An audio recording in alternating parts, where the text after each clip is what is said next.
Hello everyone, 10 minute school admission প্রোগ্রামে তোমাদের সবাইকে জানাই স্বাগত। আশা করি তোমরা সবাই অনেক ভালো আছো।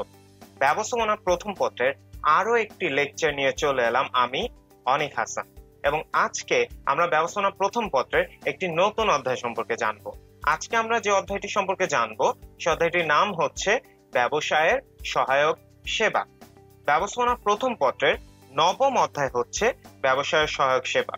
এই অধ্যায়ে আমরা ব্যবসায় প্রতিষ্ঠানের যে সকল সহায়তা প্রদানকারী প্রতিষ্ঠান এবং তাদের যে সকল সহায়ক সেবা রয়েছে সে সকল বিষয় আমরা আলোচনা করব এবং অনেক নতুন নতুন তথ্য আমরা আজকের এই লেকচারে জানব। তো চলো দেরি না করে আমরা আমাদের আজকের লেকচারটি শুরু করে দিই। প্রথমেই যে প্রশ্নটি চলে আসে সে প্রশ্নটি হলো, ব্যবসায়ের সহায়ক সেবা কি? ব্যবসায়ের সহায়ক সেবা বলতে কি বোঝায়? এখন ব্যবসায়ের সহায়ক সেবা কি এই প্রশ্নে যদি উত্তর করতে যাই, এই প্রশ্নের উত্তর হবে একটি ব্যবসায় প্রতিষ্ঠান সুষ্ঠুভাবে গঠন ও পরিচালনায় সরকারি ও বেসরকারি বিভিন্ন প্রতিষ্ঠানের যে সেবার প্রয়োজন পড়ে তাকে ব্যবসায়ের সহায়ক সেবা বলে।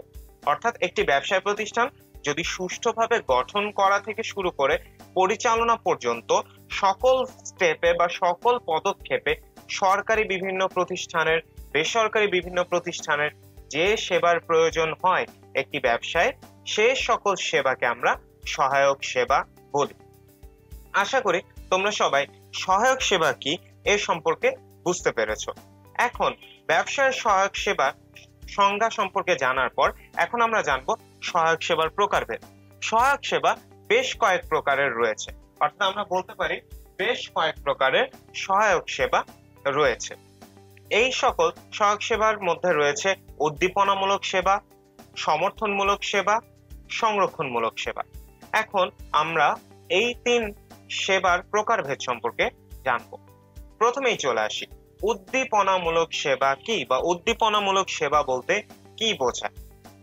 একজন সম্ভাব্য উদ্যোক্তাকে ব্যবসায় আগ্রহী করতে যে সকল প্রয়োজনীয় তথ্য, সুবিধা, সুযোগ প্রয়োজন হয় তাকে উদ্দীপনামূলক সেবা বলে। কিরকম? ধরো তোমারই একজন বন্ধু, সে একজন উদ্যোক্তা হতে চায়। এখন তাকে উদ্যোক্তা হওয়ার জন্য সে আগ্রহী, সে একজন সম্ভাব্য উদ্যোক্তা। তাকে উদ্যোক্তা হওয়ার জন্য যে আগ্রহ করার জন্য যে সকল তথ্য প্রয়োজন, যে সকল সুবিধা প্রয়োজন, যে সকল সুযোগ প্রয়োজন, এই সব কিছু তাকে প্রোভাইড করার মাধ্যমে তাকে ব্যবসায় উদ্যোক্তা তৈরি করাকে আমরা উদ্দীপনামূলক সেবা বলতে পারি। অর্থাৎ এমন কিছু সেবা যা একজন সম্ভাব্য উদ্যোক্তাকে ব্যবসায় আগ্রহী করে তোলে। উদ্দীপনামূলক সেবা দেওয়ার যে সকল প্রতিষ্ঠান রয়েছে তার মধ্যে রয়েছে যুব অধিদপ্তর। যুব অধিদপ্তর যুবকদের বিভিন্ন প্রশিক্ষণের মাধ্যমে সম্ভাব্য উদ্যোক্তা থেকে একজন উদ্যোক্তা বা ব্যবসায়ী হয়ে তুলতে সাহায্য করে। পাশাপাশি রয়েছে মহিলা অধিদপ্তর। এখানে নারী উদ্যোক্তা সৃষ্টিতে, নারী উদ্যোক্তা তৈরিতে, নারীর কর্মসংস্থানের প্রতি এখানে বেশ গুরুত্বপূর্ণ ভূমিকা পালন করা হয়। এরপর আছে বাংলাদেশ বিজ্ঞান ও শিল্প গবেষণা পরিষদ। এখানেও বিজ্ঞান ও শিল্প গবেষণা নিয়ে অনেক কিছু গবেষণার মাধ্যমে বিভিন্ন ট্রেনিং, সেমিনার, সেশনের মাধ্যমে উদ্যোক্তাদেরকে ব্যবসায় আগ্রহী করে তোলা হয়। এরপর রয়েছে বাংলাদেশ শিল্প কারিগরি সহায়তা সংস্থা।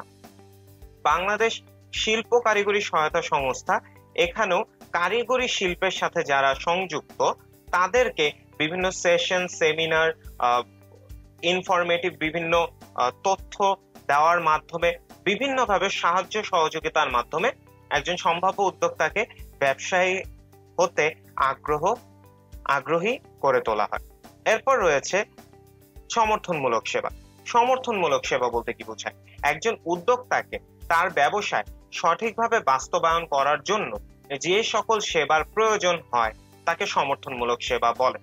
অর্থাৎ একজন উদ্যোক্তা সে এখন ব্যবসা প্রতিষ্ঠান করতে চায়, সে ব্যবসায় আগ্রহী, তার ইচ্ছা আছে একজন উদ্যোক্তা হওয়ার, তার ইচ্ছা আছে একজন ব্যবসায়ী হওয়ার। এখন তার ব্যবসায় পরিকল্পনাকে সঠিকভাবে বাস্তবায়ন করার জন্য কিছু সেবার প্রয়োজন রয়েছে।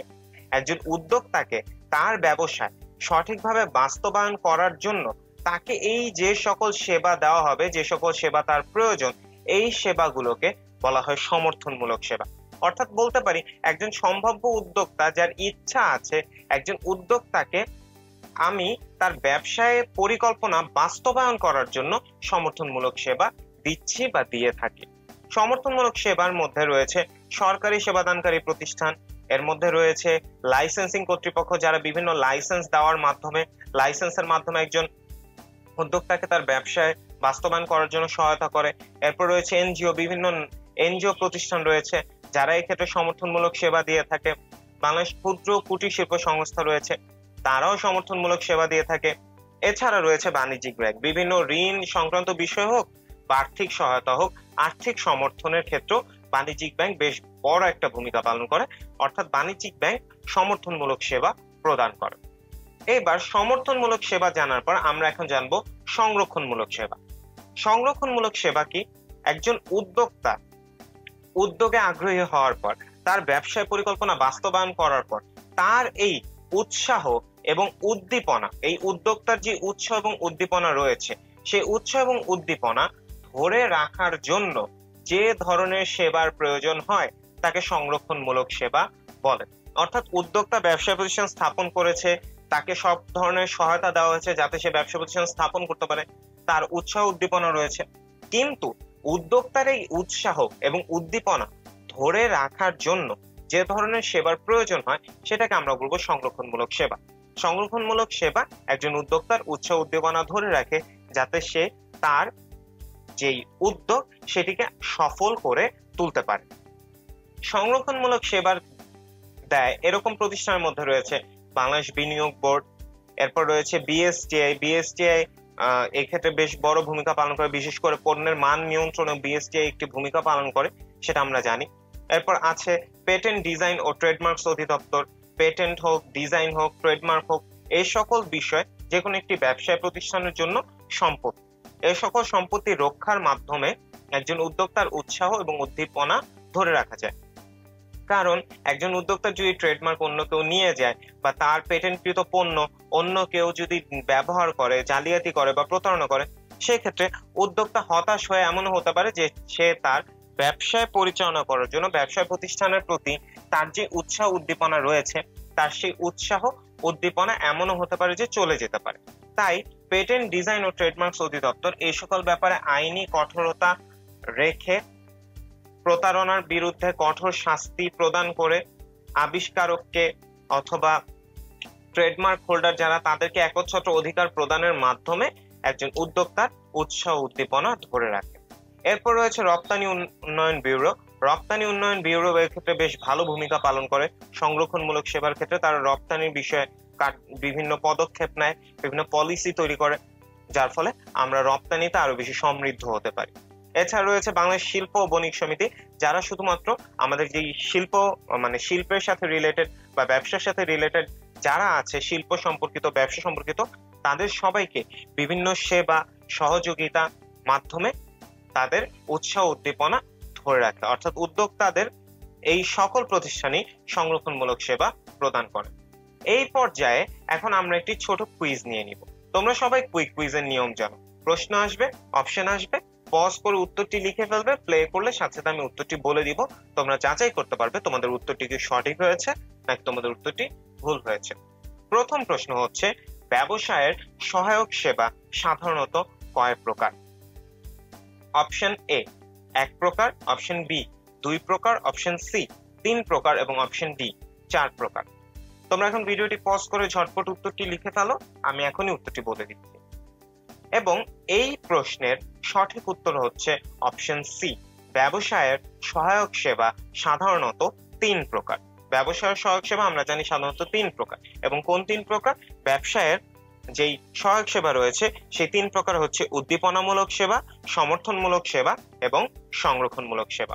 অর্থাৎ ব্যবসায়ের সহায়ক সেবা 3 প্রকার। উত্তর হচ্ছে 3 প্রকার। 2 নম্বর প্রশ্নে বলা আছে, নিচের কোনটি ব্যবসায় সমর্থনমূলক সেবা দানকারী প্রতিষ্ঠান? অপশন এ বাণিজ্যিক ব্যাংক, অপশন বি যুব অধিদপ্তর, অপশন সি বাংলাদেশ বিনিয়োগ বোর্ড এবং অপশন ডি জাতীয় রাজস্ব বোর্ড। এবং 2 নম্বর প্রশ্নের উত্তর হচ্ছে বাণিজ্যিক ব্যাংক। আমরা জানি ব্যবসায় সমর্থনমূলক সেবা দানকারী প্রতিষ্ঠান রয়েছে, উদ্দীপনামূলক সেবা দানকারী প্রতিষ্ঠান রয়েছে, সংরক্ষণমূলক সেবা দানকারী প্রতিষ্ঠান রয়েছে। এর মধ্যে যুব অধিদপ্তর, আমরা জানি যুব অধিদপ্তর হচ্ছে উদ্দীপনামূলক সেবা দানকারী প্রতিষ্ঠান, সুতরাং যুব অধিদপ্তর এখানে উত্তর হবে না। পাশাপাশি রয়েছে বাংলাদেশ বিনিয়োগ বোর্ড। বাংলাদেশ বিনিয়োগ বোর্ড কি সমর্থনমূলক সেবা দানকারী প্রতিষ্ঠান? না, বাংলাদেশ বিনিয়োগ বোর্ড সমর্থনমূলক সেবা দানকারী প্রতিষ্ঠান নয়। পাশাপাশি রয়েছে জাতীয় রাজস্ব বোর্ড। জাতীয় রাজস্ব বোর্ড কি সমর্থনমূলক সেবা দানকারী প্রতিষ্ঠান? জাতীয় রাজস্ব বোর্ডও সমর্থনমূলক সেবা দানকারী প্রতিষ্ঠান নয়। কিন্তু আমরা জানি বাণিজ্যিক ব্যাংক একটি সমর্থনমূলক সেবা দানকারী প্রতিষ্ঠান, তাই আমাদের এই প্রশ্নের উত্তর হচ্ছে বাণিজ্যিক ব্যাংক। আশা করি তোমরা দুটি প্রশ্নের উত্তরই সঠিকভাবে দিয়েছো। এখন আমরা সহায়ক সেবা কি জানলাম, সহায়ক সেবার ধরন বা প্রকারভেদ সম্পর্কেও আমরা জানলাম। সেই বিষয়ে আমরা একটা ছোট কুইজও দিয়ে ফেললাম। এখন আমরা সহায়ক সেবার বিভিন্ন উৎস সম্পর্কে জানব। আমরা জানি সহায়ক সেবা যে আসে বিভিন্ন প্রতিষ্ঠান বা বিভিন্ন উৎস থেকে আসে। এখন আমরা সহায়ক সেবার যে সকল উৎস রয়েছে সে সকল উৎস নিয়ে একটু আলোচনা করব। প্রথমেই চলে আসি বাংলাদেশ ক্ষুদ্র ও কুটির শিল্প সংস্থা, যাকে সংক্ষেপে বলা হয় বিসিক বা ইংরেজিতে বলা হয় Bangladesh small and cottage industries corporation. BSCIC কে সংক্ষেপে বিসিক বলা হয়। এখন বাংলাদেশ ক্ষুদ্র কুটির শিল্প সংস্থা একটি সহায়ক সেবার উৎস। বাংলাদেশ ক্ষুদ্র কুটির শিল্প সংস্থা শিল্প মন্ত্রণালয়ের অধীনে পরিচালিত একটি প্রতিষ্ঠান। পাশাপাশি বেসরকারি পর্যায়ে ক্ষুদ্র শিল্পের বিকাশ ও উন্নয়নের দায়িত্ব পালন করে বাংলাদেশ ক্ষুদ্র ও কুটির শিল্প সংস্থা। বেসরকারি পর্যায়ে ক্ষুদ্র শিল্পের বিকাশ, ক্ষুদ্র শিল্পের উন্নয়নের ক্ষেত্রে বিসিক ভূমিকা পালন করে। পাশাপাশি ক্ষুদ্র ও কুটির শিল্প গঠনেও বিসিক সহায়তা করে। ক্ষুদ্র ও কুটির শিল্প গঠনে বিসিকের যে ভূমিকা, সেই ভূমিকা আমরা সবাই কম বেশি জানি। পাশাপাশি রয়েছে বিভিন্ন শিল্প নগরী প্রতিষ্ঠা সহ বিভিন্ন সমর্থনমূলক সহায়তা প্রদান করে। বিসিক বিভিন্ন জায়গায় বিভিন্ন ক্ষেত্রে শিল্প নগরী প্রতিষ্ঠা করে। বিসিকের প্রতিষ্ঠিত শিল্প নগরীতে যারা ক্ষুদ্র ও কুটির শিল্প নিয়ে ব্যবসা বাণিজ্য করছে, যারা এই ক্ষেত্রে উদ্যোক্তা, তারা সবাই বিভিন্ন রকমের সেবা বা সহায়তা পেয়ে থাকে, যাতে তারা তাদের ক্ষুদ্র কুটির শিল্পের যে প্রতিষ্ঠানটি, সেই প্রতিষ্ঠানকে আরো উন্নত বা আরো সমৃদ্ধ করে তুলতে পারে। এছাড়া আমাদের মনে রাখতে হবে যে বর্তমানে বিসিকের অধীনে ৭৬টি শিল্পনগরী রয়েছে। অর্থাৎ বিসিকের অধীনে ৭৬টি শিল্পনগরী রয়েছে, যেখানে বিভিন্ন ক্ষুদ্র ও কুটির শিল্পের উদ্যোক্তারা অনেক রকমের সুযোগ সুবিধা পেয়ে থাকে। এখন বিসিক সম্পর্কে আমাদের কিছু তথ্য আছে, যে সকল তথ্য আমাদের মনে রাখতে হবে। যেমন আমাদের কি কি তথ্য মনে রাখতে হবে? প্রথমে আমাদের মনে রাখতে হবে যে দেশে ক্ষুদ্র ও কুটির শিল্পের উন্নয়ন ও সম্প্রসারণই হচ্ছে বিসিকের মূল লক্ষ্য। অর্থাৎ বিসিকের মূল লক্ষ্য কি? বিসিকের মূল লক্ষ্য হচ্ছে আমাদের দেশে ক্ষুদ্র ও কুটির শিল্পের উন্নয়ন ঘটানো এবং সেটা সম্প্রসারণ করা। কারণ যত বেশি ক্ষুদ্র ও কুটির শিল্পের উদ্যোক্তা বাড়বে, তত বেশি আমাদের অর্থনীতিতে তাদের অবদান বাড়বে, আমাদের অর্থনৈতিক কাঠামো আরো বেশি শক্ত হবে। এরপর চলে আসি পরবর্তী যে টপিক, আমাদের পরবর্তী যে পয়েন্ট আমাদের মনে রাখতে হবে সেটি হচ্ছে ঐতিহ্যবাহী বিভিন্ন শিল্প রয়েছে। যেমন উদাহরণস্বরূপ যদি বলতে চাই, মৃৎশিল্প একটি ঐতিহ্যবাহী শিল্প। এই ঐতিহ্যবাহী শিল্পের পৃষ্ঠপোষকতা বিসিকের অন্যতম লক্ষ্য। এ সকল ঐতিহ্যবাহী শিল্পকে রক্ষা করা, সংরক্ষণ করা, তাদের পৃষ্ঠপোষকতা প্রদান, এটাই বিসিকের অন্যতম লক্ষ্য। অর্থাৎ ক্ষুদ্র কুটির শিল্পের এই ক্ষেত্রে বিসিক বেশ গুরুত্বপূর্ণ অবদান রাখে। এখন বিসিক সম্পর্কে জানার পর আমরা জানবো বাণিজ্যিক ব্যাংক সম্পর্কে।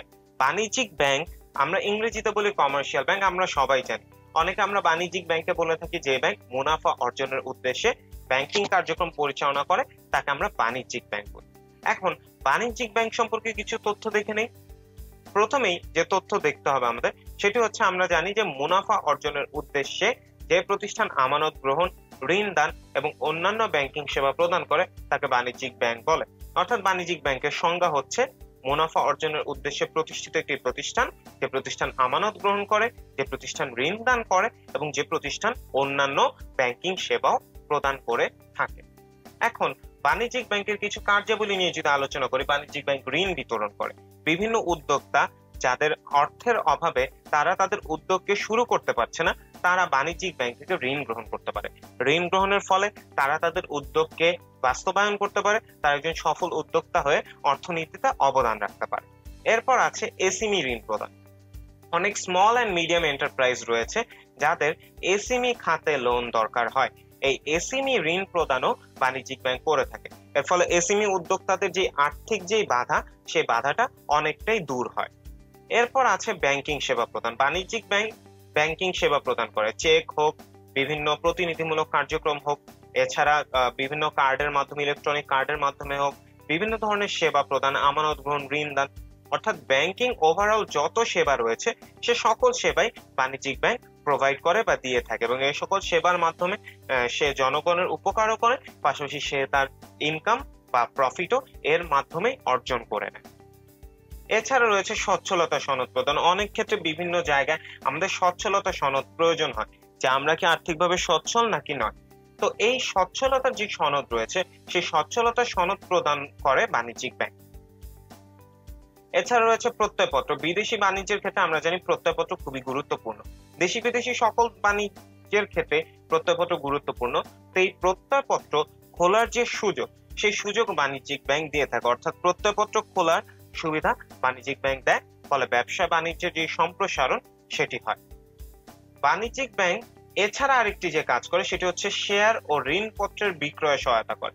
কেউ যদি শেয়ার ক্রয় বিক্রয় করতে চায়, বাণিজ্যিক ব্যাংক সেখানেও সহায়তা করে, পাশাপাশি ঋণপত্র যদি কেউ ক্রয় বিক্রয় করতে চায়, বাণিজ্যিক ব্যাংক সেখানেও সহায়তা করে। অর্থাৎ আমরা বলতে পারি বাণিজ্যিক ব্যাংক অনেকগুলো সেবা দিয়ে থাকে, অনেকগুলো কাজ করে, অনেকগুলো ক্ষেত্রে বাণিজ্যিক ব্যাংক অবদান রাখে, যে কারণে বাণিজ্যিক ব্যাংক হচ্ছে সহায়ক সেবার একটি উৎস এবং একটি গুরুত্বপূর্ণ উৎস বটে।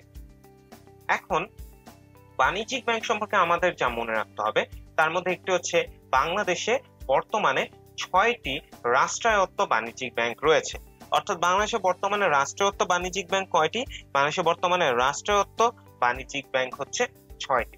পাশাপাশি বাংলাদেশে 42টি বেসরকারি বাণিজ্যিক ব্যাংক রয়েছে, বাংলাদেশে 9টি বিদেশি বাণিজ্যিক ব্যাংক রয়েছে, বাংলাদেশে 3টি বিশেষায়িত ব্যাংক রয়েছে। বলে রাখা ভালো, এই তথ্যগুলো পরিবর্তনশীল, অর্থাৎ এই তথ্যগুলো বছরের পর বছর পরিবর্তন হতে পারে।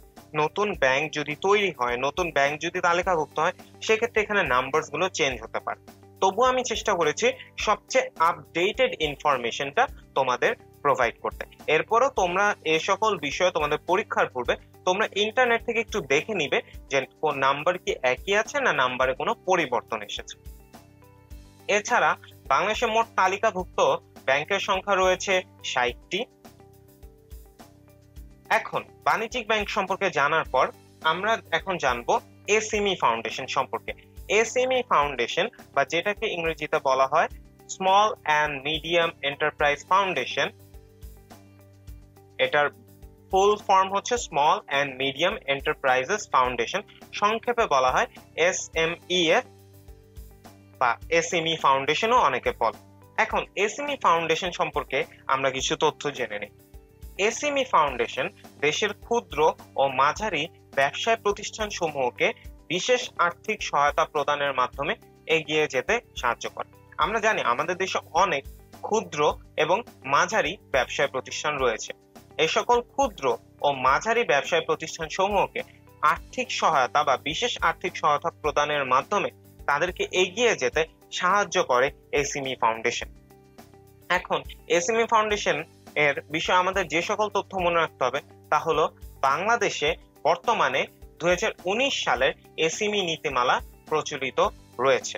অর্থাৎ তোমাদের যদি প্রশ্ন আসে বাংলাদেশে এসএমই নীতিমালা কত সালের প্রচলিত, তোমরা উত্তর করবে বাংলাদেশে এসএমই নীতিমালা 2019 প্রচলিত। এছাড়া আমাদের আরেকটা বিষয় মনে রাখতে হবে যে নারী উদ্যোক্তা গঠনে এসএমই ভূমিকা পালন করে। আমরা জানি একটি দেশের জন্য উদ্যোক্তা অনেক গুরুত্বপূর্ণ, শুধুমাত্র পুরুষ উদ্যোক্তাই নয়, একটি দেশের জন্য নারী উদ্যোক্তাও সমানভাবেই গুরুত্বপূর্ণ।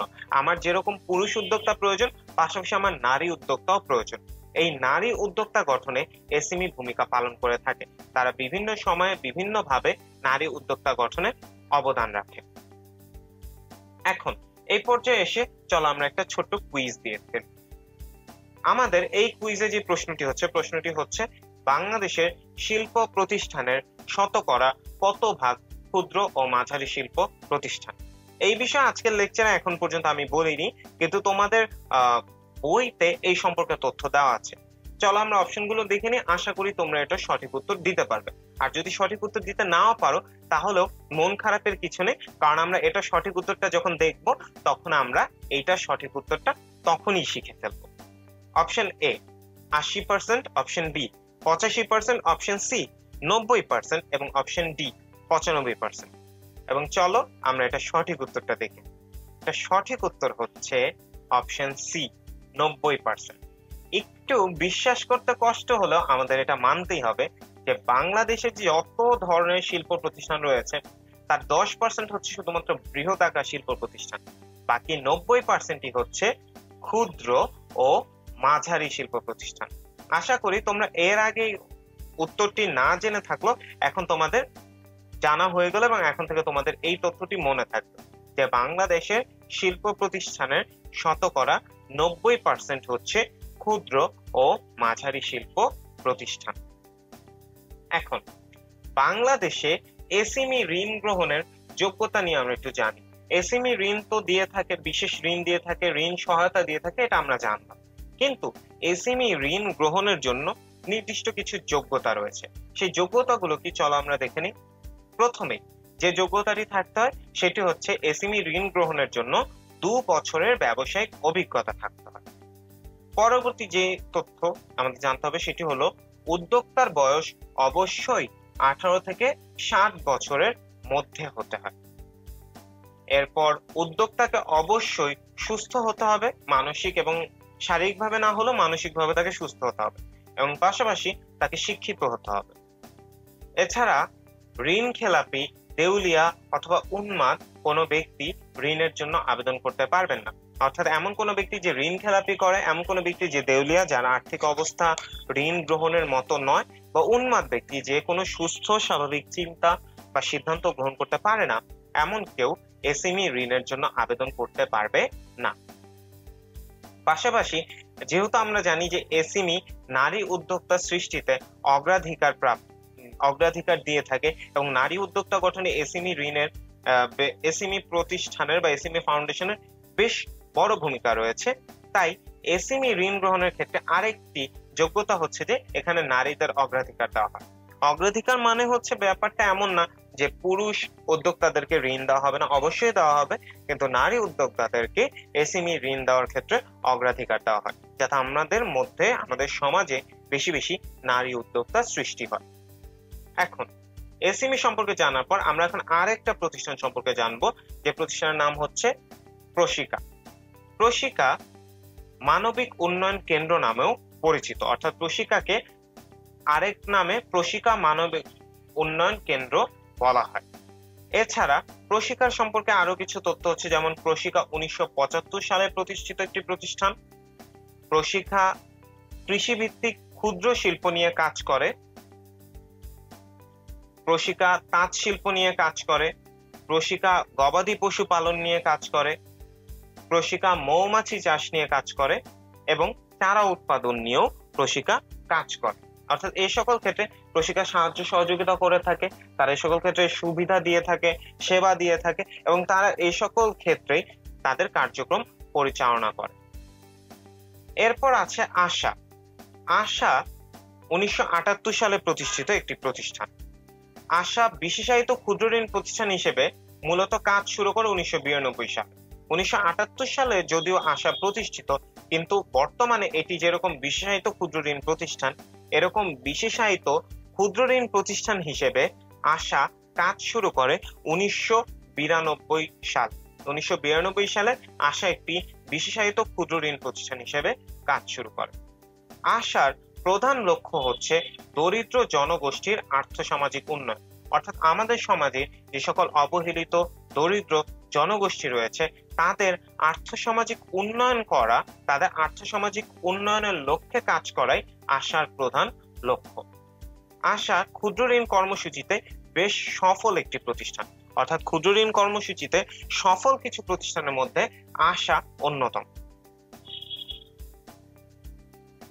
এখন আশা সম্পর্কে জানার পর আমরা যে প্রতিষ্ঠানটি সম্পর্কে জানবো, এই প্রতিষ্ঠানটির নাম হচ্ছে ঠ্যাঙ্গামারা মহিলা সবুজ সংঘ, বা যাকে সংক্ষেপে বলা হয় TMSS।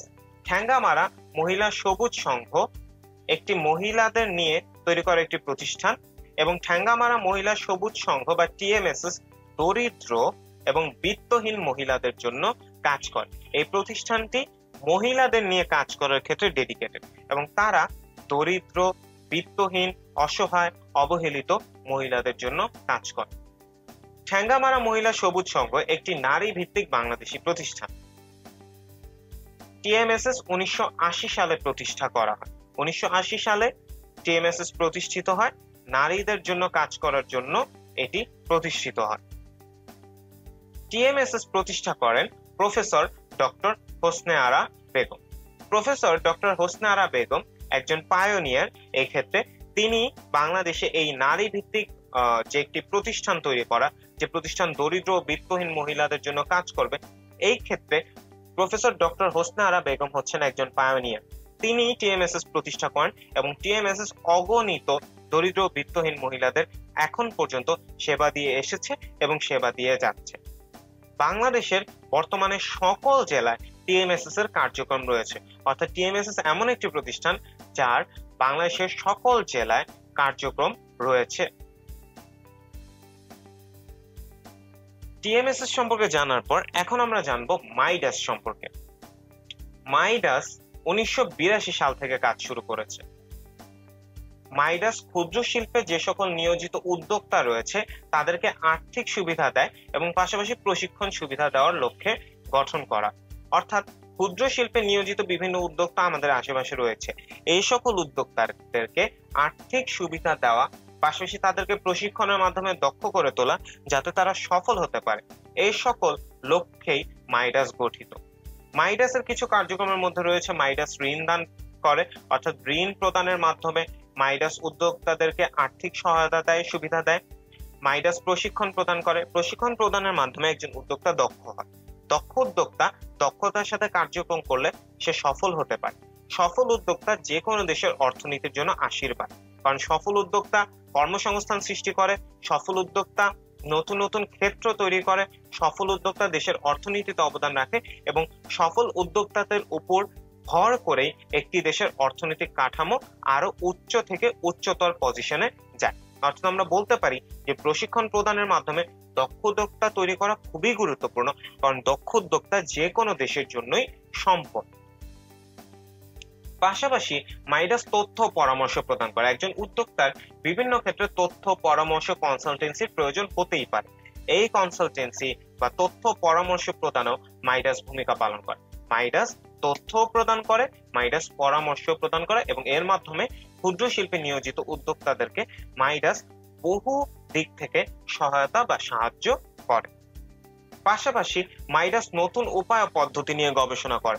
নতুন উপায় এবং নতুন পদ্ধতি বাজারে খুবই গুরুত্বপূর্ণ, কারণ নতুন উপায় এবং নতুন পদ্ধতি সবসময় এফিশিয়েন্ট হয়, আরো বেশি কার্যকরী হয়, আরো বেশি উপকারী হয়।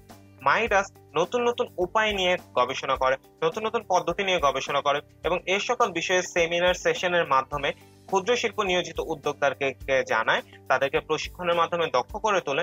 ফলে উদ্যোক্তারাও নতুন উপায়ে, নতুন পদ্ধতিতে তাদের কার্যক্রম করতে পারে। ফলে একদিকে উদ্যোক্তারাও লাভবান হয়, পাশাপাশি দেশও লাভবান হয়, কারণ উদ্যোক্তাদের নতুন উপায় এবং নতুন পদ্ধতির ফলে জনগণ লাভবান হয়।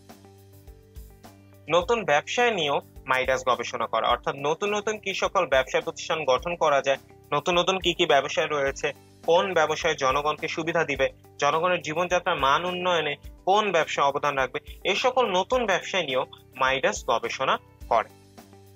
পাশাপাশি বিভিন্ন উদ্যোক্তার যে পণ্য বা সেবা, এই পণ্য ও সেবা বাজারজাতকরণের ক্ষেত্রেও মাইডাস সহায়তা করে, সুযোগ সুবিধা দেয় এবং মাইডাস এই ক্ষেত্রেও তাদেরকে হেল্প করে। অর্থাৎ বলতে পারে মাইডাস ঋণ দান থেকে শুরু করে প্রশিক্ষণ প্রদান করে, মাইডাস তথ্য পরামর্শ প্রদান করে, মাইডাস নতুন উপায় পদ্ধতি নিয়ে গবেষণা করে, নতুন ব্যবসা নিয়ে গবেষণা করে এবং এখানেই মাইডাস থেমে যায় না। মাইডাস পণ্য ও সেবা বাজারজাতকরণের ক্ষেত্রেও সহায়তা করে এবং মাইডাস উদ্যোক্তাদের জন্য আসলে অনেক কাজ করছে, সেটা আমরা এখানেই বুঝতে পারছি। মাইডাস পরবর্তীতে প্রতিষ্ঠা হওয়ার পর ফাইন্যান্সিং এর জন্য বা আর্থিক সহায়তার জন্য মাইডাস একটি আর্থিক প্রতিষ্ঠান গঠন করে। মাইডাসের প্রতিষ্ঠিত আর্থিক যে প্রতিষ্ঠান, এই প্রতিষ্ঠানের নাম হচ্ছে মাইডাস ফাইন্যান্সিং লিমিটেড, যাকে সংক্ষেপে বলা হয় MFL। মাইডাস ফাইন্যান্সিং লিমিটেড আর্থিক সহায়তা দেওয়ার উদ্দেশ্যে গঠিত, অর্থাৎ MFL একটি আর্থিক প্রতিষ্ঠান। মাইডাস সম্পর্কে জানার পর এখন আমরা জানবো ব্র্যাক সম্পর্কে। ব্র্যাক, যার ফুল ফর্ম হচ্ছে Bangladesh rural advancement committee. BRAC বাংলাদেশের খুবই খুবই খুবই গুরুত্বপূর্ণ একটি এনজিও প্রতিষ্ঠান এবং ব্র্যাক পুরো বিশ্বেই একটি রোল মডেল হিসেবে বর্তমানে কাজ করছে। ব্র্যাক 1972 সালে প্রতিষ্ঠিত, ঠিক স্বাধীনতার পরপরই ব্র্যাক প্রতিষ্ঠা করা হয়। ব্র্যাক যে মহান ব্যক্তি ব্র্যাক প্রতিষ্ঠা করে তার নাম হচ্ছে ফজলে হোসেন আবে। যেহেতু তিনি নাইটহুড প্রাপ্ত, এই কারণে তার নামের শুরুতে স্যার পদবি রয়েছে, যেই কারণে ব্র্যাকের প্রতিষ্ঠাতাকে বলা হয় স্যার ফজলে হোসেন আবে। তিনি একজন স্বপ্নদ্রষ্টা ব্যক্তি ছিলেন এবং তার উদ্যোগেই, তার ফলেই ব্র্যাক প্রতিষ্ঠা হয়। তিনি ব্র্যাক নিয়ে অনেক বছর কাজ করেছেন এবং ব্র্যাক আজকে যেই পজিশনে রয়েছে শুধুমাত্র এই প্রতিষ্ঠাতার দূরদর্শিতার ফলে। ব্র্যাক বাংলাদেশের সর্ববৃহৎ এনজিও, অর্থাৎ বাংলাদেশের সর্ববৃহৎ এনজিও প্রতিষ্ঠান। সকল ক্ষেত্রে, কাজের দিক থেকে হোক, ম্যান পাওয়ারের দিক থেকে হোক, তাদের যে অবদান, এই সব দিক থেকে, সব দিক থেকেই বাংলাদেশের সর্ববৃহৎ এনজিও হচ্ছে ব্র্যাক। পাশাপাশি আমাদের যেটি মনে রাখতে হবে, বিশ্বে ব্র্যাক একটি রোল মডেল, কারণ বিশ্বেরও বর্তমানে 1 নম্বর এনজিও হচ্ছে ব্র্যাক, অর্থাৎ পুরো পৃথিবীতে বর্তমানে 1 নম্বর এনজিও হচ্ছে বাংলাদেশ রুরাল অ্যাডভান্সমেন্ট কমিটি বা আমাদের ব্র্যাক। ব্র্যাক আরো যে সকল কাজ করে তার মধ্যে হচ্ছে ব্র্যাক দারিদ্র্য বিমোচনের লক্ষ্যে ঋণদান কর্মসূচি আছে, অর্থাৎ বিভিন্ন ব্যক্তি যারা দরিদ্র, যাদের আর্থিক অবস্থা অতটা ভালো নয়, তাদের এই দারিদ্র্য বিমোচনের লক্ষ্যে ব্র্যাক ঋণদান কর্মসূচি প্রদান করে। পাশাপাশি ব্র্যাক বিভিন্ন এলাকায় শিক্ষা এবং সামাজিক উন্নয়নে কাজ করে। ব্র্যাকের অধীনে এমন অনেক প্রতিষ্ঠান রয়েছে যারা শিক্ষা নিয়ে কাজ করে, যারা রুরাল এরিয়াতে সামাজিক উন্নয়ন নিয়ে কাজ করে, টিকা নিয়ে কাজ করে, বিভিন্ন বিষয়ে দীক্ষা নিয়ে কাজ করে, শিক্ষা নিয়ে কাজ করে, স্কুল পরিচালনা করে, অর্থাৎ ব্র্যাক বেশ কয়েক ক্ষেত্রে অবদান রেখেছে। পাশাপাশি ব্র্যাক ক্ষুদ্র শিল্পের উন্নয়ন নিয়েও কাজ করে। এবং আমাদের মনে রাখতে হবে যে ব্র্যাকের নিজস্ব ডেইরি ফার্ম রয়েছে এবং তাদের ডেইরি ফার্ম থেকে উৎপাদিত যেই দুগ্ধজাত পণ্য, সেই পণ্য বাজারজাত করে ব্র্যাক এবং এর ফলে সে জনগণকে বিভিন্ন পণ্য বা সেবা দিয়েও সহায়তা করছে। পাশাপাশি আমাদের মনে রাখতে হবে ব্র্যাকের যে নিজস্ব বিপণন কেন্দ্র, সেই কেন্দ্রের নাম হচ্ছে আড়ং। আমরা হয়তো অনেকেই জানি যে আমাদের অনেকের পছন্দের একটি ব্র্যান্ড হচ্ছে আড়ং এবং এই আড়ং ব্র্যাকের নিজস্ব বিপণন কেন্দ্র। ব্র্যাক সম্পর্কে জানার পর এখন আমরা আবার একটি কুইজ দিয়ে ফেলবো। আমাদের এই কুইজের প্রশ্ন হচ্ছে বাংলাদেশের সর্ববৃহৎ এনজিও প্রতিষ্ঠান কোনটি? আশা করি তোমরা সবাই এখন এটির সঠিক উত্তর দিতে পারবে, তবু আমরা অপশনগুলো দেখে নিই। Option A Grameen bank, option B BRAC, option C ASA এবং অপশন ডি প্রশিকা। ঝটপট উত্তরটি দিয়ে ফেলো। এবং আমরা জানি 1 নম্বর প্রশ্নের উত্তর হবে অপশন বি ব্র্যাক। আমরা জানি বাংলাদেশের সর্ববৃহৎ এনজিও প্রতিষ্ঠান হচ্ছে ব্র্যাক, পাশাপাশি বিশ্বের 1 নম্বর এনজিও হচ্ছে ব্র্যাক। তবু আমাদের পাশাপাশি মনে রাখতে হবে গ্রামীণ ব্যাংক, আশা, প্রশিকা, এদেরও আমাদের সমাজে এবং বিভিন্ন ক্ষেত্রে ব্যবসায় সহায়তার ক্ষেত্রে তাদেরও অনেক গুরুত্বপূর্ণ ভূমিকা রয়েছে। ব্র্যাক বিশ্বের এবং বাংলাদেশের সর্ববৃহৎ এনজিও হওয়ার পাশাপাশি বিশ্বের 1 নম্বর এনজিও হলো গ্রামীণ ব্যাংক, আশা, প্রশিকা আমাদের দেশের জন্য খুবই গুরুত্বপূর্ণ কিছু প্রতিষ্ঠান, যারা উদ্যোক্তাদেরকে বছরের পর বছর সহায়তা দিয়ে যাচ্ছে। এখন ব্র্যাক সম্পর্কে জানার পর আমরা জানবো শিল্প ও বণিক সমিতি সম্পর্কে। শিল্প ও বণিক সমিতি, যাকে ইংরেজিতে বলা হয় federation of Bangladesh chamber of commerce and industries, সংক্ষেপে শিল্প ও বণিক সমিতিকে বলা হয় FBCCI। এখন FBCCI কেন প্রতিষ্ঠা করা হয়? FBCCI প্রতিষ্ঠা করা হয় দেশের শিল্পপতি ও ব্যবসায়ীগণ তাদের নিজেদের স্বার্থ রক্ষার জন্য এবং ব্যবসায়িক উন্নয়নের জন্য FBCCI গঠন করে। অর্থাৎ আমাদের দেশে শিল্পপতি রয়েছে, অনেক ব্যবসায়ী রয়েছে, তারা তাদের নিজেদের স্বার্থ রক্ষার জন্য এবং তার পাশাপাশি তাদের ব্যবসায়িক উন্নয়নের জন্য FBCCI গঠন করে। এফবিসিসিআই বাংলাদেশের যে বর্তমানে যে ব্যবসায়ীরা রয়েছে তাদের মধ্যকার যদি কোনো বিরোধ সৃষ্টি হয়, সে মধ্যকার বিরোধ মীমাংসা করে। তারা ব্যবসায়ীদের যে সকল অভাব অভিযোগ রয়েছে, যদি সেটা সরকারের পলিসি নিয়ে হোক বা অন্যান্য বিষয় হোক, ব্যবসায়ীদের যে অভাব বা অভিযোগ এই সকল ব্যাপারে সরকারকে জানানো বা সরকারকে অবহিত করে এফবিসিসিআই। পাশাপাশি ব্যবসায় বান্ধব নীতি ও বাজেট প্রণয়নে সরকারের সাথে আলোচনা করে এফবিসিসিআই। কারণ আমরা জানি বাজেট এবং বিভিন্ন নিয়ম নীতি একটি ব্যবসায় প্রতিষ্ঠানের, বিভিন্ন শিল্প প্রতিষ্ঠানের উপর বেশ ভালো ইম্প্যাক্ট ফেলে। এখন ব্যবসায় বান্ধব নীতি ও ব্যবসায় বান্ধব বাজেট না হলে দেশের শিল্প প্রতিষ্ঠান এবং ব্যবসা প্রতিষ্ঠান ক্ষতিগ্রস্ত হবে। তাই এফবিসিসিআই যে কাজটি করে, তারা ব্যবসা বান্ধব নীতি ও ব্যবসা বান্ধব বাজেট প্রণয়নে সরকারের সাথে আলোচনা করে, বিভিন্ন পরামর্শ প্রদান করে, যার ফলে এমন পলিসি তৈরি করা যায়, এমন বাজেট প্রণয়ন করা যায় যা সরকারের জন্য ভালো, যা ব্যবসায়ী এবং শিল্পপতিদের জন্য ভালো। পাশাপাশি আমাদের মনে রাখতে হবে যে বিভিন্ন শিল্প বাণিজ্যের ক্ষেত্রে বিভিন্ন প্রয়োজনীয় যে তথ্য বা উপাত্ত রয়েছে, বিভিন্ন পরামর্শ দিয়ে এফবিসিসিআই সরকারকে সহায়তা করে। জানা কথা যে সরকারের কাছে সকল শিল্প প্রতিষ্ঠানের সব তথ্য উপাত্ত থাকবে না। এই তথ্য এবং উপাত্ত যখন প্রয়োজন তখন এই সকল তথ্য উপাত্ত দিয়ে সরকারকে সহায়তা করে এফবিসিসিআই। পাশাপাশি বিভিন্ন গুরুত্বপূর্ণ সিদ্ধান্ত, যে সিদ্ধান্তের সাথে শিল্প বণিকদের স্বার্থ জড়িত রয়েছে, সে সকল ক্ষেত্রে বিভিন্ন পরামর্শ দিয়ে সরকারকে সহায়তা করে এফবিসিসিআই। ব্যবসায়ীদের মধ্যে সচেতনতা সৃষ্টির কাজও এফবিসিসিআই করে। ব্যবসায়ীদের বিভিন্ন ক্ষেত্রে সচেতনতা সৃষ্টির প্রয়োজন হয়, তখন ব্যবসায়ীদের সচেতনতা সৃষ্টির জন্য প্রয়োজনীয় ব্যবস্থা গ্রহণ করে এফবিসিসিআই। আমদানি রপ্তানির ক্ষেত্রে অনেক সময় ব্যবসায়ীদের মধ্যে বিভিন্ন লেনদেন সংক্রান্ত ঝামেলা হয়ে যেতে পারে। এই যে আমদানি রপ্তানির ক্ষেত্রে লেনদেন সংক্রান্ত যে ঝামেলা, এই ঝামেলা বা লেনদেন নিয়ে যে সমস্যা, এ সকল সমস্যা নিষ্পত্তিতে এফবিসিসিআই সাহায্য সহযোগিতা করে। ফলে ব্যবসায়ীরা নিশ্চিন্তে আমদানি এবং রপ্তানি কার্যক্রমের সাথে জড়িত হতে পারে। যদি তারা কোনো সমস্যায় পড়ে, লেনদেন জনিত কোনো সমস্যা হয়, সেক্ষেত্রে এফবিসিসিআই থেকে তারা পর্যাপ্ত পরিমাণে সহায়তা পেয়ে থাকে। এখন এফবিসিসিআই সম্পর্কে জানার পর আমরা জানবো এখন বিজিএমইএ, বা যাকে আমরা বলি Bangladesh garments manufacturers and exporters association সম্পর্কে। এখন বিজিএমইএ 1977 সালে প্রতিষ্ঠিত হয়। 1977 সালে বিজিএমইএ প্রতিষ্ঠিত হয় দেশের সকল গার্মেন্টস ম্যানুফ্যাকচারার্স এবং যে এক্সপোর্টার্স রয়েছে তাদের বিভিন্ন সুযোগ সুবিধার জন্য, তাদের মতামত তুলে ধরার জন্য, তাদেরকে একত্রিত করার জন্য এই সকল উদ্দেশ্যে বিজিএমইএ গঠন করা হয়। বিজিএমইএ বিভিন্ন পোশাক মেলার আয়োজন করে। তার আয়োজিত এই পোশাক মেলা দেশেও আয়োজন করা যেতে পারে, বিদেশেও আয়োজন করা যেতে পারে। এটা ডিপেন্ড করে বিজিএমইএ কোথায় পোশাক মেলার আয়োজন করছে। বিজিএমইএ যেমন দেশেও পোশাক মেলার আয়োজন করে, পাশাপাশি বিজিএমইএ বিদেশেও পোশাক মেলার আয়োজন করে। বিদেশি ক্রেতা এবং ব্যবসায়ের সঙ্গের সাথে বিভিন্ন চুক্তি সম্পাদন করার ক্ষেত্রেও বিজিএমইএ অবদান রাখে। অনেক বিদেশি ক্রেতা রয়েছে যারা হয়তো ব্যবসা করতে চায়, তারা পণ্য ক্রয় করতে চায়, কিন্তু তারা চুক্তি সম্পাদনে হয়তো কোনো সমস্যা দেখে বা তারা ভয় পায়।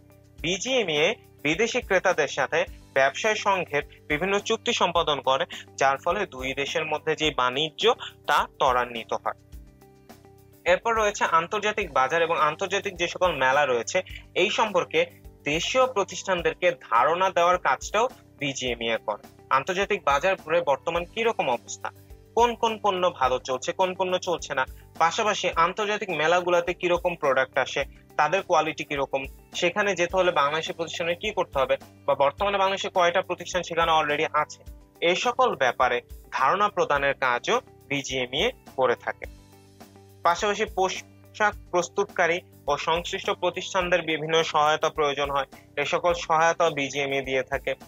এছাড়া গার্মেন্টস শিল্পের উন্নয়নে বিভিন্ন সেমিনার আয়োজন করে বিজিএমইএ। এই সেমিনারগুলোতে গার্মেন্টস শিল্পের উন্নয়ন সংক্রান্ত অনেক তথ্য, অনেক অজানা কথা বিজিএমইএ উদ্যোক্তাদেরকে, গার্মেন্টস শিল্পে জড়িত এমন সবাইকে জানায়। ফলে তারা আরো বেশি তথ্য জানতে পারে, তারা আরো বেশি শিক্ষিত হয় একটি ব্যাপারে, এবং তারা তাদের এই জ্ঞান পরবর্তীতে তাদের ব্যবসায় ব্যবহার করে সফল হতে পারে। অর্থাৎ গার্মেন্টস শিল্পের উন্নয়ন কিভাবে করা যায় এই সকল বিষয়েও বিজিএমইএ বিভিন্ন সেমিনার আয়োজন করে। পাশাপাশি যদি কোনো ব্যবসায় প্রতিষ্ঠানের মধ্যে, দুটি ব্যবসায় প্রতিষ্ঠানের মধ্যে, মালিক পক্ষ শ্রমিক পক্ষের মধ্যে এরকম অনেক ধরনের বিবাদ যদি তৈরি হয়ে থাকে, এই সকল তৈরিকৃত বিবাদ বা এই সকল বিবাদ মীমাংসায় বিজিএমইএ সাহায্য করে। তারা এই সকল বিবাদ মীমাংসা করে শান্তিপূর্ণ পরিবেশ ফিরিয়ে আনায়ও বিজিএমইএ ভূমিকা পালন করে।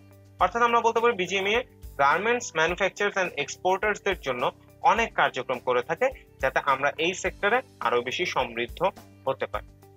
এবং আমাদের মনে রাখতে হবে যে পোশাক কারখানা অনেকগুলো মানুষ একসময় কাজ করে, সেখানে শ্রমিকদের, কর্মচারীদের, কর্মকর্তাদের জীবনের নিরাপত্তা থাকা অবশ্যই গুরুত্বপূর্ণ।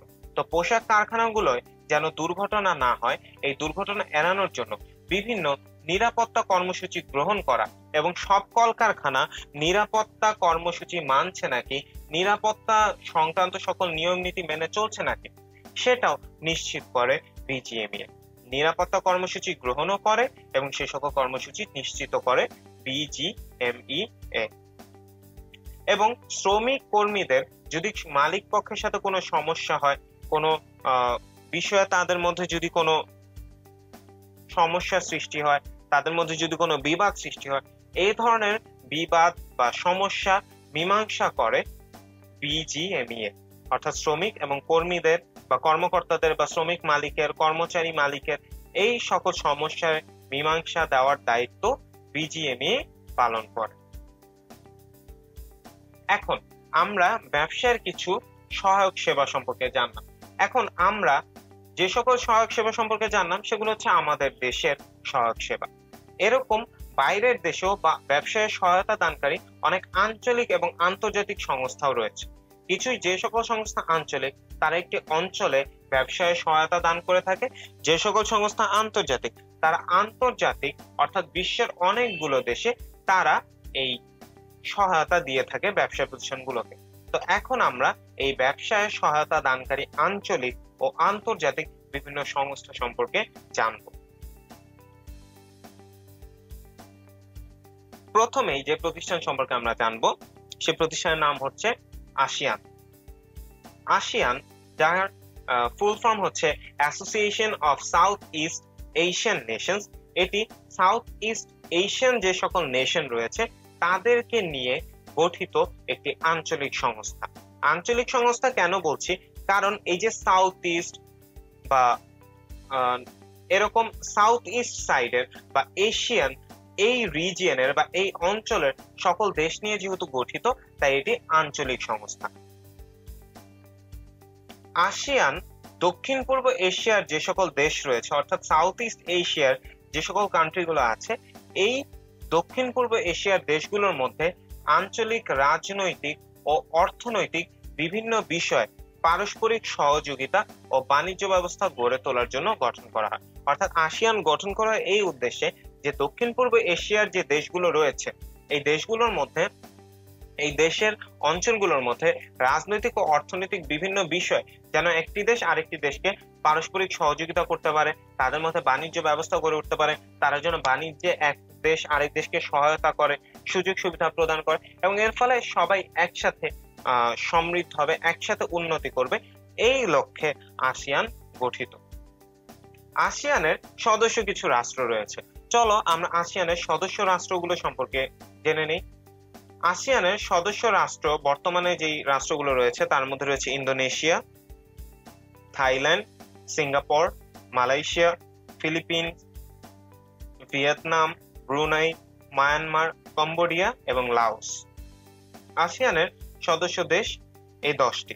এখন তোমাদের যদি প্রশ্ন আসে যে বর্তমানে আসিয়ানের সদস্য দেশ কয়টি, সেক্ষেত্রে তোমরা উত্তর করবে বর্তমানে আসিয়ানের সদস্য দেশ হচ্ছে 10টি। সে 10টি সদস্য রাষ্ট্র কি কি? Indonesia, Thailand, Singapore, Malaysia, Philippines, Vietnam, Brunei, Myanmar, Cambodia এবং লাওস। পাশাপাশি আমাদের মনে রাখতে হবে যে সদস্য রাষ্ট্রসমূহ ছাড়াও কিছু পর্যবেক্ষণকারী দেশ থাকে আসিয়ানের অন্তর্ভুক্ত। আসিয়ানে বর্তমানে 2টি দেশ রয়েছে যারা পর্যবেক্ষণকারী দেশের ভূমিকা পালন করছে। আসিয়ানে বর্তমানে পর্যবেক্ষণকারী দেশসমূহের মধ্যে আছে পাপুয়া নিউ গিনি এবং তিমোর লেস্তে বা যাকে আমরা বাংলায় বলি পূর্ব তিমুর। আশা করি তোমাদের আসিয়ানের সদস্য রাষ্ট্রসমূহ এবং পর্যবেক্ষণকারী দেশগুলো মনে রাখতে হবে। এখান থেকে প্রশ্ন আসতেই পারে যে নিচের কোনটি সদস্য রাষ্ট্র, নিচের কোনটি সদস্য রাষ্ট্র নয়, নিচের কোনটি পর্যবেক্ষণকারী দেশ, কোনটি পর্যবেক্ষণকারী দেশ নয়। সুতরাং এই তথ্যগুলো আমরা মনে রাখলে আমরা অনেক সহজেই উত্তর করতে পারবো। আসিয়ান সম্পর্কে জানার পর এখন আমরা জানবো ওয়ার্ল্ড ট্রেড অর্গানাইজেশন সম্পর্কে, যাকে আমরা সংক্ষেপে বলি ডব্লিউটিও। বিশ্ব বাণিজ্যকে সকলের জন্য কল্যাণকর ও সুবিধাজনক করতে বিশ্ব বাণিজ্য সংস্থা বা ওয়ার্ল্ড ট্রেড অর্গানাইজেশন গঠিত। অর্থাৎ ওয়ার্ল্ড ট্রেড অর্গানাইজেশন গঠন করাই হয় বিশ্ব বাণিজ্যকে কল্যাণকর ও সুবিধাজনক করার উদ্দেশ্যে। ওয়ার্ল্ড ট্রেড অর্গানাইজেশন বিশ্বের যত দেশ রয়েছে তাদের মধ্যকার যে বাণিজ্য, সে বাণিজ্য যেন ঠিকভাবে হয়, সুবিধাজনকভাবে হয়, বাণিজ্য যেন সকল দেশের জন্য কল্যাণকর হয়, এই সকল বিষয় নিশ্চিত করে ওয়ার্ল্ড ট্রেড অর্গানাইজেশন বা ডব্লিউটিও। ওয়ার্ল্ড ট্রেড অর্গানাইজেশন 1995 সালে গঠিত। ওয়ার্ল্ড ট্রেড অর্গানাইজেশনের সদর দপ্তর সুইজারল্যান্ডের জেনেভা। এটা আমাদের মনে রাখতে হবে, ইম্পর্টেন্ট, কারণ এরকম প্রশ্ন আসে যে নিচের ওয়ার্ল্ড ট্রেড অর্গানাইজেশনের সদর দপ্তর কোথায় অবস্থিত, বা একটি দেশের নাম বলে দিয়ে বলবে যে এই দেশের নিচের কোন প্রতিষ্ঠানটির সদর দপ্তর অবস্থিত। সো আমাদের এটা মনে রাখতে হবে যে ওয়ার্ল্ড ট্রেড অর্গানাইজেশনের সদর দপ্তর সুইজারল্যান্ডের জেনেভা অবস্থিত। এখন ওয়ার্ল্ড ট্রেড অর্গানাইজেশনের কার্যাবলী সম্পর্কে একটু জেনে নিই। ওয়ার্ল্ড ট্রেড অর্গানাইজেশনের কার্যাবলীর মধ্যে রয়েছে সদস্য দেশের মধ্যকার বাণিজ্য সংক্রান্ত বিরোধ নিষ্পত্তি করা। অর্থাৎ ওয়ার্ল্ড ট্রেড অর্গানাইজেশনের যে সকল সদস্য দেশ রয়েছে, এ সকল সদস্য দেশের মধ্যে যদি কোনো বাণিজ্যিক বিরোধ সৃষ্টি হয়, বাণিজ্যিক কোনো সমস্যা সৃষ্টি হয়, এই বাণিজ্যিক বিরোধ বা বাণিজ্য সংক্রান্ত সমস্যা নিষ্পত্তি করার দায়িত্ব হচ্ছে ওয়ার্ল্ড ট্রেড অর্গানাইজেশনের।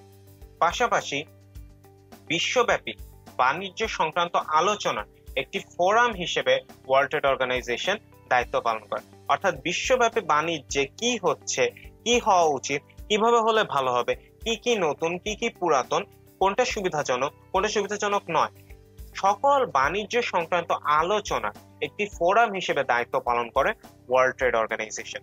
পাশাপাশি ওয়ার্ল্ড ট্রেড অর্গানাইজেশন বিভিন্ন সহযোগিতামূলক ও প্রশিক্ষণমূলক কর্মসূচির আয়োজন করে। আমরা জানি সহযোগিতামূলক বা প্রশিক্ষণমূলক কর্মসূচির ফলে যেটা হয় যে ব্যবসা বাণিজ্যের প্রসার ঘটে, উদ্যোক্তারা দক্ষ হয়, ব্যবসা বাণিজ্য আরো দক্ষতার সাথে পরিচালনা করতে পারে, ফলে ব্যবসা বাণিজ্য সমৃদ্ধ হয়, একটি দেশের অর্থনৈতিক কাঠামো বৃদ্ধি পায়। সব দিকেই প্রশিক্ষণমূলক কর্মসূচির লাভবান ফলাফল রয়েছে। তাই ওয়ার্ল্ড ট্রেড অর্গানাইজেশন বিভিন্ন সহযোগিতামূলক ও প্রশিক্ষণমূলক কর্মসূচির আয়োজন করে থাকে। অনেক ক্ষেত্রে যখন প্রয়োজন হয় তখন ওয়ার্ল্ড ট্রেড অর্গানাইজেশন সংশোধনমূলক নতুন নীতিমালা নির্ধারণ করার দায়িত্ব পালন করে। হতে পারে পূর্বের যে নিয়ম নীতি রয়েছে তা সংশোধন করা প্রয়োজন।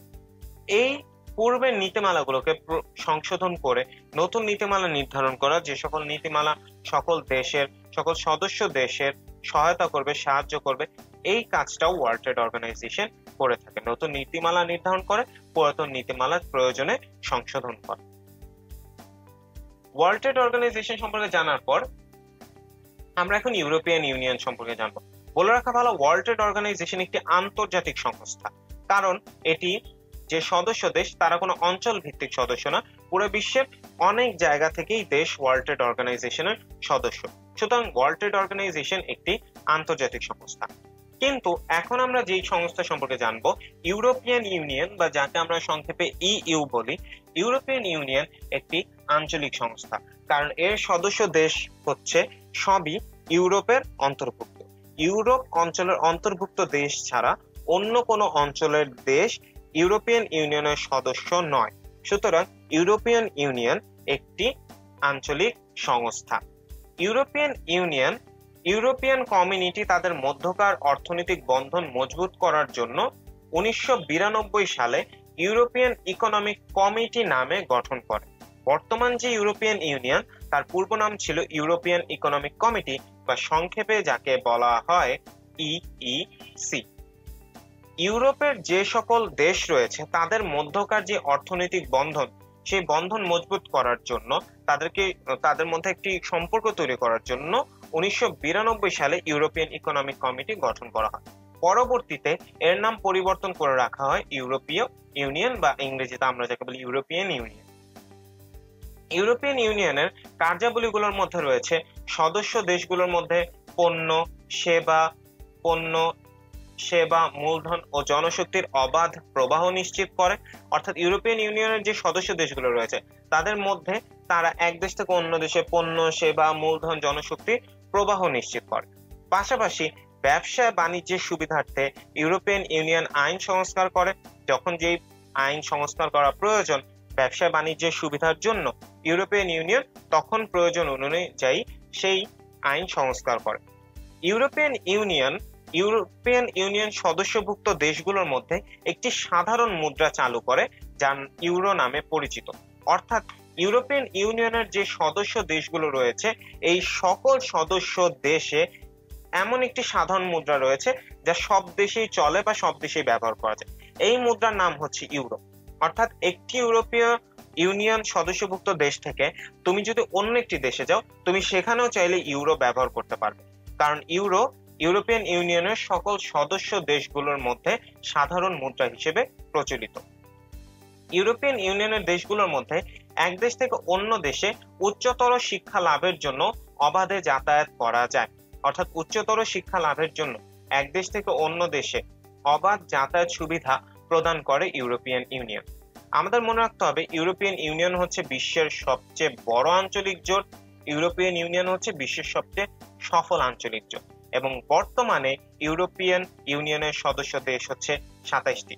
যদিও পূর্বে ইউরোপিয়ান ইউনিয়নের সদস্য দেশ ছিল 28টি, কিন্তু আমরা জানি ব্রেক্সিটের মাধ্যমে যুক্তরাজ্য, বা যাকে আমরা ব্রিটেনও বলতে পারি, ব্রিটেন ইউরোপিয়ান ইউনিয়ন থেকে তাদের যে সদস্য পদ সে সদস্য পদ তারা ভেঙে দেয় বা ভঙ্গ করে দেয়, তারা ইউরোপিয়ান ইউনিয়নের সদস্য নেই। তাই বর্তমানে ইউরোপিয়ান ইউনিয়নের সদস্য দেশ হচ্ছে 27টি। এখন আমরা সেই 27টি সদস্য রাষ্ট্রগুলো একবার দেখে নিব। ইউরোপিয়ান ইউনিয়নের সদস্য রাষ্ট্রসমূহের মধ্যে রয়েছে Austria, Belgium, Bulgaria, Croatia, cypress, এটার উচ্চারণটা আসলে আমি ঠিক বলতে পারছি না। এরপর আছে হচ্ছে ডেনমার্ক, এস্তোনিয়া, ফিনল্যান্ড, এরপর আছে Germany, Greece, Hungary, Ireland, Italy, Latvia, Luxembourg, Malta, Netherlands, এরপর আছে Poland, Portugal, Romania, Slovakia, Slovenia, Spain, Sweden, France এবং সর্বশেষ লিথুনিয়া। অর্থাৎ এই 27টি সদস্য রাষ্ট্র হচ্ছে ইউরোপিয়ান ইউনিয়নের সদস্য রাষ্ট্রসমূহ। আশা করি এর মধ্যে সবগুলো নাম মনে রাখতে না হলেও তোমরা একটু ধারণা রাখতে পারবে যে ইউরোপিয়ান ইউনিয়নের সদস্য রাষ্ট্র কোনটি, কোনটি সদস্য রাষ্ট্র নয়। ইউরোপিয়ান ইউনিয়ন সম্পর্কে জানার পর এখন আমরা জানবো বিমস্টেক সম্পর্কে।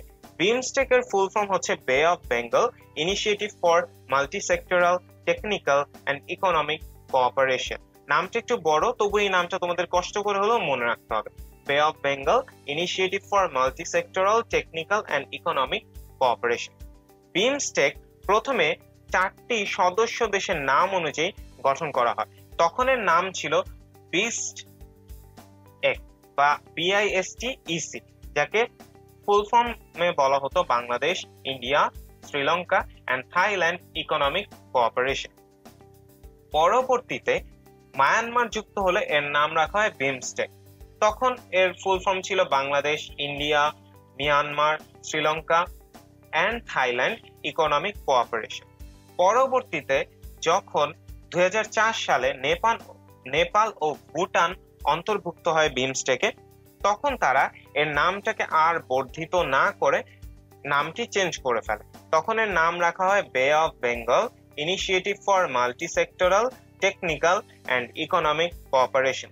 তাহলে এখন যদি প্রশ্ন আসে যে বর্তমানে বিমস্টেকের সদস্য সংখ্যা কয়টি, তাহলে আমাদের মনে রাখতে হবে 4টি সদস্য নিয়ে শুরু হয়েছিল, পরে মায়ানমার যুক্ত হলে সদস্য হয় 5টি, এবং 2004 সালে নেপাল ও ভুটান অন্তর্ভুক্ত হয়। অর্থাৎ বর্তমানে বিমস্টেকের সদস্য সংখ্যা হচ্ছে 7টি বা 7। বর্তমানে বিমস্টেকের সদস্য সংখ্যা হচ্ছে 7, এবং বিমস্টেকের ফুল ফর্ম হচ্ছে bay of Bengal initiative for multisectoral technical and economic cooperation. আশা করি এই সকল তথ্য তোমাদের মনে থাকবে। এখন এর মাধ্যমে আমাদের আজকের এই লেকচারটি শেষ। এখন আমরা বিগত বছরগুলোতে ভর্তি পরীক্ষায় চলে আসা কিছু প্রশ্ন সলভ করব। তো চলো দেখে নিই প্রশ্নগুলো। প্রথম প্রশ্ন হচ্ছে, বাংলাদেশ পল্লী উন্নয়ন বোর্ড, যাকে বলা হয় BRDV, বা আরো সহজে যদি বলতে চাই সেটা হচ্ছে Bangladesh rural development board. Bangladesh rural development board BRDB নিচের কোন শহরে অবস্থিত? Option A Bogura, option B Comilla, option C Dhaka এবং অপশন ডি রাজশাহী। এবং এই প্রশ্নের উত্তর হচ্ছে অপশন সি, BRDB ঢাকায় অবস্থিত। অর্থাৎ তোমাদের যদি প্রশ্ন আসে ভবিষ্যতে যে বাংলাদেশ পল্লী উন্নয়ন বোর্ড বা BRDB বা বাংলাদেশ রুরাল ডেভেলপমেন্ট বোর্ড কোন শহরে অবস্থিত, তোমরা উত্তর করবে ঢাকা। 2 নম্বর প্রশ্নে বলা হয়েছে, বর্তমানে ইউরোপীয় ইউনিয়নের সদস্য সংখ্যা কত? আমরা একটু আগে এই বিষয়ে পড়লাম যে বর্তমানে ইউরোপীয় ইউনিয়নের সদস্য সংখ্যা কত। আশা করি তোমরা সবাই এর উত্তর জানো, তবু অপশনগুলো বলে দিই। অপশন এ 17টি সদস্য, অপশন বি 19টি, অপশন সি 23টি, অপশন ডি 25টি এবং অপশন ই 27টি। এবং আমাদের এই প্রশ্নের উত্তর হচ্ছে অপশন ই, বর্তমানে ইউরোপীয় ইউনিয়নের সদস্য সংখ্যা হচ্ছে 27টি। আমরা জানি পূর্বে 28টি হলো, বর্তমানে ইউরোপীয় ইউনিয়নের সদস্য দেশ হচ্ছে 27টি। 3 নম্বর প্রশ্নে বলা হয়েছে, এসএমই ফাউন্ডেশনের ঋণ পেতে একজন উদ্যোক্তার বয়স কত হতে হয়? আমরা জানি এসএমই ফাউন্ডেশনের ঋণ পাওয়ার কিছু শর্ত রয়েছে। সে সকল শর্ত পূরণ করতে না পারলে এসএমই ফাউন্ডেশনের ঋণ পাওয়া বা এসএমই ঋণ পাওয়া যায় না। সেখানে উদ্যোক্তার বয়স সম্পর্কে একটি ইনফরমেশন দেওয়া ছিল। এখানে প্রশ্ন সেটাই করেছে যে এসএমই ফাউন্ডেশনের ঋণ পেতে একজন উদ্যোক্তার বয়স কত হতে হয়? অপশন এ 15 থেকে 60 বছর, অপশন বি 15 থেকে 64 বছর, অপশন সি 18 থেকে 64 বছর, অপশন ডি 18 থেকে 65 বছর এবং অপশন ই 18 থেকে 60 বছর। এসএমই ফাউন্ডেশনের ঋণ পেতে একজন উদ্যোক্তার বয়স হতে হয় অপশন ই 18 থেকে 60 বছর। আমরা জানি 18 বছর না হওয়া পর্যন্ত বাংলাদেশ আইন অনুযায়ী কোনো ব্যক্তিকে সাবালক বা প্রাপ্তবয়স্ক ধরা হয় না। তাই এসএমই ফাউন্ডেশন ঋণ পেতে হলে একজন উদ্যোক্তার সর্বনিম্ন 18 বছর বয়স হতে হবে এবং সর্বোচ্চ 60 বছর বয়স পর্যন্ত একজন উদ্যোক্তা এসএমই ঋণ নিতে পারে। 4 নম্বর প্রশ্নে বলা হয়েছে, বাংলাদেশে বর্তমানে বেসরকারি বাণিজ্যিক ব্যাংক কয়টি? বাণিজ্যিক ব্যাংক সম্পর্কে আমরা যখন জেনেছি, তারপরে মনে রাখতে হবে সেগমেন্টে আমরা জেনেছি যে বাংলাদেশে বর্তমানে বেসরকারি বাণিজ্যিক ব্যাংক কয়টি রয়েছে। চলো আমরা অপশনগুলো দেখে নিই। অপশন এ 37টি, অপশন বি 42টি, অপশন সি 44টি, অপশন ডি 48টি এবং অপশন ই 53। এবং 4 নাম্বার প্রশ্নের উত্তর হবে অপশন বি, বাংলাদেশে বর্তমানে বেসরকারি বাণিজ্যিক ব্যাংকের সংখ্যা হচ্ছে 42টি। তোমাদের এই তথ্যগুলো মনে রাখতে হবে, কারণ এই তথ্যগুলো খুবই ইম্পর্টেন্ট। কিন্তু আমি যে কথাটা তোমাদেরকে তখনও বলেছি আবারও বলতে চাই, এই তথ্যটা চেঞ্জ হতে পারে। এই তথ্যটা যে কোনো সময় চেঞ্জ হতে পারে, কারণ নতুন যদি একটি বেসরকারি বাণিজ্যিক ব্যাংক আজকে তৈরি হয়, তখন এই সংখ্যাটা 42 থেকে 43 হয়ে যাবে। তাই তোমরা পরীক্ষা দেওয়ার সময় চেষ্টা করবে আপডেটেড ইনফরমেশনটা জেনে নিতে। যদিও আমি তোমাদেরকে এই লেকচারে যে সকল তথ্য দিয়েছি তা আজকে পর্যন্ত একদম নতুন তথ্য, অর্থাৎ আপডেটেড তথ্য, তবু তোমরা যখন তোমাদের পরীক্ষা দিবে এইরকম তথ্যগুলো পরীক্ষার আগে একবার একটু ইন্টারনেটে ঘেটে আসল তথ্যটা, মানে তখনকার যে তথ্য সেই তথ্যটি একটু জেনে নিবে। যদি অপরিবর্তিত থাকে ভালো, যদি পরিবর্তন হয় সেক্ষেত্রে তোমরা পরিবর্তিত তথ্যটাই পরীক্ষা হলে আসলে উত্তর করবে। 5 নাম্বার প্রশ্নে বলা হয়েছে, ব্র্যাক কত সালে প্রতিষ্ঠিত হয়? ব্র্যাক কত সালে প্রতিষ্ঠিত হয় চলো আমরা দেখে নিই। Option A 1972, option B 1966, option C 1988, option D 1989 এবং অপশন ই 1984। এবং আমরা মোটামুটি কম বেশি সবাই জানি এই প্রশ্নের উত্তর হবে অপশন এ, কারণ ব্র্যাক স্বাধীনতার পরপরই সৃষ্টি হয় বা প্রতিষ্ঠিত হয়। আমরা স্বাধীনতা লাভ করি 1971 সালে 16ই ডিসেম্বর এবং 1972 সালে ব্র্যাক প্রতিষ্ঠিত হয়। স্বাধীনতা বা আমাদের মুক্তিযুদ্ধের পর আমরা স্বাধীন হওয়ার পরপরই ব্র্যাক প্রতিষ্ঠিত হয়। ব্র্যাক 1972 সালে প্রতিষ্ঠিত হয়। 6 নম্বর প্রশ্নে বলা হয়েছে এনজিও শব্দের পূর্ণরূপ কি? এনজিও শব্দের পূর্ণরূপ কি চলো দেখে নিই। Option A neo government office, option B non government office, option C neo government organization, option D non government organization এবং option E non glorious office. NGO শব্দের পূর্ণরূপ হচ্ছে নন গভর্নমেন্ট অর্গানাইজেশন। এখানে অ্যান্সার একটু ভুল আছে, এখানে অ্যান্সার হবে ডি, অপশন ডি হবে অ্যান্সার। এনজিও শব্দের পূর্ণরূপ হচ্ছে নন গভর্নমেন্ট অর্গানাইজেশন। অ্যান্সার এখানে ভুল চলে আসছে, এক্সট্রিমলি সরি ফর দ্যাট। এখানে 6 নম্বর প্রশ্নের উত্তর হবে অপশন ডি। এনজিও শব্দের পূর্ণরূপ হচ্ছে নন গভর্নমেন্ট অর্গানাইজেশন। আশা করি তোমাদের সবার মনে থাকবে এনজিও শব্দের পূর্ণরূপ। এই পর্যায়ে এসে আজকের এই লেকচার এখানেই শেষ করছি। আশা করি আজকের লেকচারে যে সকল বিষয় আমরা আলোচনা করেছি সব তোমরা বুঝেছো। যে সকল তথ্য আমি তোমাদের সাথে শেয়ার করেছি এই সকল তথ্য তোমরা মনে রাখবে। তোমরা ভালো মতো এই অধ্যায়ের সকল তথ্য মনে রাখবে, সবকিছু একটু ভালোভাবে আরেকবার পড়বে, অধ্যায়টি আরো ভালোভাবে রিভিশন দিলে আশা করি তোমরা এই অধ্যায় থেকে যে কোনো প্রশ্নই সঠিকভাবে উত্তর করতে পারবে। আশা করি আমি যা যা তোমাদেরকে আজকের এই লেকচারে পড়িয়েছি সবই তোমরা বুঝেছো এবং সবই তোমাদের মনে থাকবে এবং তোমরা পরীক্ষায় অনেক ভালো ফলাফল করবে। তোমাদের সবাইকে আজকের এই লেকচারটিতে আমার সাথে থাকার জন্য ধন্যবাদ। পরবর্তী লেকচারে তোমাদের সাথে আবার দেখা হবে। তোমরা সবাই অনেক ভালো থেকো। আল্লাহ হাফেজ।